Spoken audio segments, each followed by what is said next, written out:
fléau qui se propage à vitesse grand V, une chenille, ou plutôt des millions, qui envahissent et détruisent les cultures de base en Afrique australe. Ces chenilles légionnaires sont difficilement contrôlables et elles sont résistantes aux pesticides. C'est un défi pour nous. D'abord, c'est nouveau. Ensuite, le problème, c'est sa rapidité. Ça se propage si vite. Et puis sa résistance aux produits chimiques que nous utilisons habituellement pour les parasites que nous devons gérer. Les pesticides montrent donc aujourd'hui leurs limites, d'autant qu'ils font beaucoup parler d'eux et pas en bien. Un vent de révolte souffle dans le monde contre leur utilisation massive.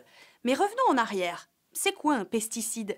Il en existe 3 grandes catégories. Les herbicides contre les mauvaises herbes, les fongicides contre les champignons et les insecticides, comme leur nom l'indique, contre les insectes. Les pesticides sont partout, dans l'agriculture, dans l'industrie, vos tissus par exemple ou vos meubles. On leur doit de grands succès, il faut le dire, contre les épidémies et les famines. C'est un levier efficace et simple d'utilisation pour les agriculteurs. Mais aujourd'hui, les scientifiques les soupçonnent d'être des poisons pour la terre, mais aussi pour l'homme. Cancérogènes, agissant sur l'ADN ou la fertilité, ils pourraient être responsables de nombreuses maladies, Parkinson, autisme, la liste est longue et incertaine. Alors aujourd'hui, le monde cherche à répondre à une question simple.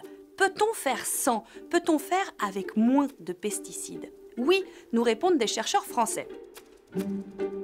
Ils ont comparé pendant 3 ans 1000 fermes qui utilisent moins de pesticides, les fermes du réseau DEFI, à leurs voisines qui fonctionnent avec des taux de chimie inchangés.